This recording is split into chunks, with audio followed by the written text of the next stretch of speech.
Something doesn't make sense. You see people with expensive cars, designer clothes, perfect lifestyles, and it looks like they've made it. From the outside, everything signals success, and naturally, you assume that's what success is supposed to look like. It feels visible, obvious, and easy to measure just by looking at someone's life. But then you notice something that doesn't quite fit. Some of the most financially secure people you come across don't look impressive at all. No obvious status, no need to show anything, and nothing about them stands out in a way that demands attention. They blend in, almost intentionally, and that contrast becomes hard to ignore. Because it quietly challenges everything you've been taught. That success should be visible, that progress should be noticeable, and that if you're doing well, people should be able to see it. But what if that idea is the problem?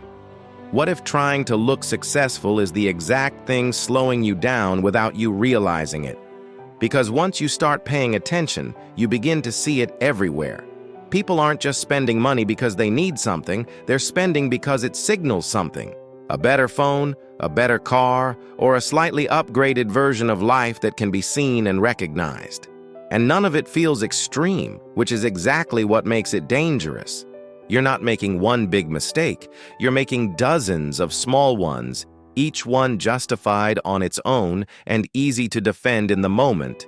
A slightly better option, a small upgrade, something that feels earned after working hard. Individually, nothing stands out as a problem, but together they create a direction.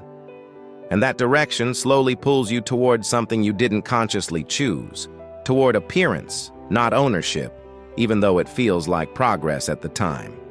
And the line between those two is easy to miss, because appearance feels like forward movement. Your life starts to look and feel closer to the version of success you imagined. But there's a trade happening in the background, and it's not obvious at first. Every upgrade comes with a cost, not just the money you spend today, but the flexibility you give up tomorrow. Because the moment your lifestyle increases, your freedom decreases, even if you don't feel it yet. And that trade is what most people never fully see. At first, the changes are small enough that you don't question them. You replace something that still works, not because you need to, but because there's a slightly better version available. The difference in price doesn't feel significant, and the improvement feels justified. It feels like progress, not a problem. Then it happens again, not immediately, but gradually. You start choosing convenience over cost and comfort over simplicity without noticing the pattern forming.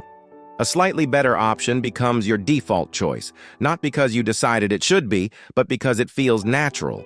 And over time, those small decisions begin to stack. It's not one big upgrade, it's a series of small ones. A better phone, a new subscription, a slightly more expensive routine that feels easier to maintain. None of these decisions feel wrong on their own, and that's why they go unnoticed. But together, they start to change your baseline. What used to feel like a luxury begins to feel normal. What used to feel optional begins to feel expected, and that shift is where things start to become dangerous. Because once something becomes expected, removing it doesn't feel neutral anymore. It feels like going backwards. Even if nothing about your situation has actually improved in a meaningful way. This is how lifestyle inflation works, not through big decisions, but through small adjustments that quietly reset your standard. And once your baseline moves up, it rarely comes back down on its own. That's where the real shift happens. This is where the Diderot effect takes over. You upgrade one part of your life, and suddenly everything else around it feels slightly out of place.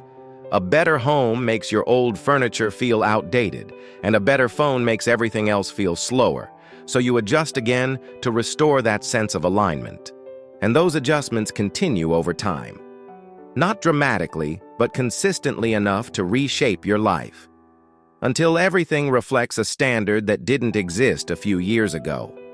And now, that standard needs to be maintained every single month. At the same time, something else begins to influence your decisions. Not logic, not necessity, but comparison with the people around you. A colleague upgrades something, a friend moves ahead, and someone your age seems slightly further along. And even if you don't say it out loud, something shifts internally. Your expectations adjust without you realizing it. What once felt like doing well now feels average, and what once felt like enough now feels slightly behind. That shift is subtle, but it's powerful enough to influence your behavior. You start making decisions differently without noticing why. You don't consciously decide to compete, but your actions reflect it. You upgrade slightly faster, justify slightly more, and stretch slightly further than you used to. And over time, those small shifts create a life that costs more than it did before. Not because you needed more, but because your perception changed. This is how pressure builds over time. Not from one big moment, but from constant low-level adjustments that never fully stop. A quiet sense that you should be improving, upgrading, and moving forward. And that staying still means falling behind. So you continue, because continuing feels safe and predictable. It feels normal and it feels like progress. But in reality, something else is happening beneath the surface. Your life is becoming more expensive to maintain. And maintenance is where people get trapped. Because maintenance doesn't feel optional, it feels required once you've built a certain standard. And that requirement changes how you think and behave. It reduces flexibility without you realizing it. This is where Alex is. Not at the beginning, not making obvious mistakes, but somewhere in the middle where everything appears to work. His income is stable, his life looks fine, and nothing seems broken. There's no urgency to question anything. A few years ago, his life was simpler than it is now. His expenses were lower, his commitments were lighter, and he had more flexibility than he realized at the time. He didn't recognize it as freedom, but that's exactly what it was. And that difference matters. Then his income increased, and naturally his lifestyle followed. The changes felt small and justified, like the next logical step forward. A better place, a better routine, and more comfort in daily life. Nothing felt excessive or irresponsible. In the first year, it felt deserved. In the second year, it felt normal. By the third year, it felt necessary. And that's where the shift happens. What starts as optional slowly becomes something you feel you must maintain. Now his life looks better than before, but it also costs more. Every month requires a certain level of income just to sustain it. And that changes everything about how he thinks. Because now his income doesn't just support his life, it sustains it. And this is where the real problem begins. His income increased, but his flexibility didn't. Imagine a system where money comes in and money goes out, and nothing builds. That's what his situation has become. It's like filling a bucket with a small hole at the bottom. You keep adding more water, but it never rises because it keeps leaking. And over time, that hole gets slightly bigger. So even as you add more, nothing accumulates. That's what's happening here. More income, more outflow, and the level stays the same.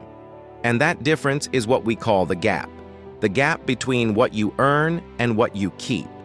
And the gap is everything, because the gap is what creates options. Without it, your money doesn't work for you, it simply passes through you. With it, something begins to build. But most people never reach that point, because their lifestyle expands at the same rate as their income. So even when they earn more, nothing actually changes. The pressure simply resets at a higher level. Alex begins to notice this slowly. At first, it feels like a vague discomfort that he can't explain, a sense that something isn't improving the way it should. And over time, that feeling becomes clearer. He realizes that every increase in income has been matched by an increase in expectations. Not forced, not planned, just absorbed into his life without resistance. And once those expectations settle, they don't go away. They become his normal. Now his expenses are no longer flexible choices. They're commitments that require consistency. And commitments change behavior in subtle but powerful ways. They make you more cautious and less willing to take risks. Because now even a small disruption feels dangerous. And when risk feels dangerous, you stop taking it. That's when the trap fully closes around you. Not when you fail, but when your life becomes too expensive to pause. At this point, something changes for Alex internally. He stops trying to solve the problem by earning more money, and instead, he starts questioning what happens to his money after he earns it. That shift is small, but it's powerful. For the first time, he pays attention deliberately. He looks at where his money goes and what it actually gives him in return. And what he notices is uncomfortable. A large portion of his spending simply maintains his current life. It keeps everything running, but it doesn't move him forward. And that realization changes how he sees everything, because it separates living from maintaining. And most people never make that distinction. So instead of making big changes, he starts small. He creates friction in his decisions, a pause before spending, a question before upgrading, and a moment of hesitation where there used to be none. And that changes the pattern. At first, it feels uncomfortable and unnatural, like he's holding himself back or missing out. But over time, something new starts to happen. Some of his money begins to stay. Not all of it, and not dramatically, but enough to notice. And that's new for him, because before, everything flowed through without stopping. Now something remains. And what remains begins to matter. Because for the first time, there is a gap. A real difference between what he earns and what he keeps. And that gap changes everything. Because the gap is not just savings, it's potential. It gives him space to think, to decide, and to choose. And slowly, that space begins to grow. Not because he earns more, but because he needs less. And that idea feels counterintuitive at first, because everything he believed suggested the opposite, that more income leads to a better life. But now he sees it differently. More income without control increases pressure. More income with control creates freedom. And the difference between those two is the gap. That's what determines everything. So instead of expanding his lifestyle, he protects it. Because it's not just money at stake. It's time, flexibility, and the ability to choose. And that changes how he sees his situation. Over time, the pressure begins to reduce. Not suddenly, but noticeably enough to feel different. Because his life is no longer dependent in the same way. And that creates a new kind of stability. Now, if something changes, he has room. And that room changes how he thinks. His job becomes something he chooses to continue, not something he is forced to maintain. And that shift is powerful. Because the difference between being trapped and being free is not income. It's choice. And once you experience that, everything looks different. The upgrades, the pressure, and the need to keep up. It stops looking like success and starts looking like maintenance. Because real progress doesn't need to be seen. It shows up quietly in what you don't spend and what you choose not to upgrade. And that's what most people miss.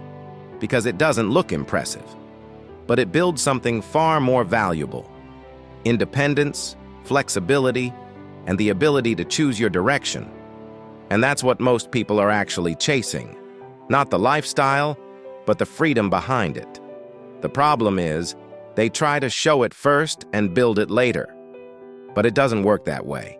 Because the more you try to look like you've made it, the harder it becomes to actually get there. And that's the trap most people never see. So the question changes. Not how do I look successful, but what am I willing to ignore to become free? Because that's where the real shift happens. Because freedom isn't built by adding more, it's built by needing less. Less validation, less comparison, and less pressure to prove something. And once you see that clearly, you can't go back. You stop chasing what looks right and start building what actually works. Something that stays, something that grows, and something that gives you options.